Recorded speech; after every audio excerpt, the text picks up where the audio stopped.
It's always surprising to me that people assume World War III hasn't already started. I would actually make the argument World War III has already started. We're in the middle of World War III right now. It's just that World War III looks nothing like World War II. Right now, we have a hot war in Europe with Russia and Ukraine, and then we have another one in the Middle East with Israel and Hamas.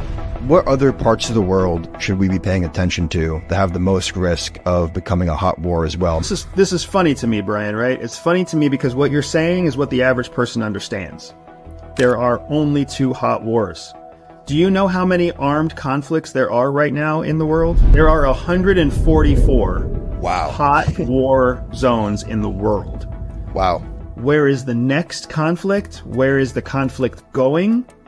I mean, right now, all roads clearly show that there is an increasing tension between the United States and China. If China threatens our sovereignty, we will act to protect our country, and we did. To become the next global leader, the next global superpower. If you look at what economists are estimating that the United States will no longer be the only superpower by 2032 and 2033. Do you think the United States will ever have a draft again? Yeah, you know, this is one of the things that I've been hearing more and more people talk about. Unfortunately, I think...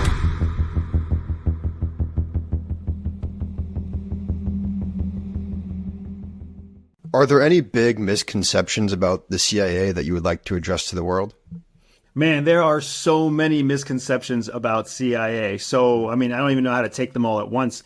The idea that CIA works against the American people is a massive misconception. The idea that CIA somehow employs like children and sex slaves is a massive misconception.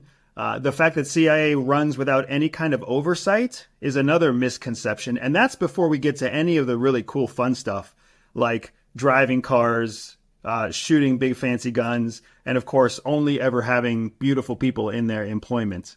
All of those are misconceptions about CIA. I've heard you once say that the CIA trains you to look and act like the most boring person, especially to your family. What do you mean by this? Yeah, so there's a concept that we teach at CIA called being the gray man. And that idea of a gray man or a gray person really just means being forgettable, being someone that blends in the moment and who isn't worth remembering a few minutes later, right? That's what gray really is. It's that color that fades against all the bright colors out there, all the flashy colors out there. Everybody's trying to be somebody who gets attention, and what a spy wants is to just disappear. So that's what I mean by being gray. Boring people are gray. Ugly people are gray. Overweight people are gray, right? That's the benefit of really understanding the difference between real life espionage and what you see in the movies.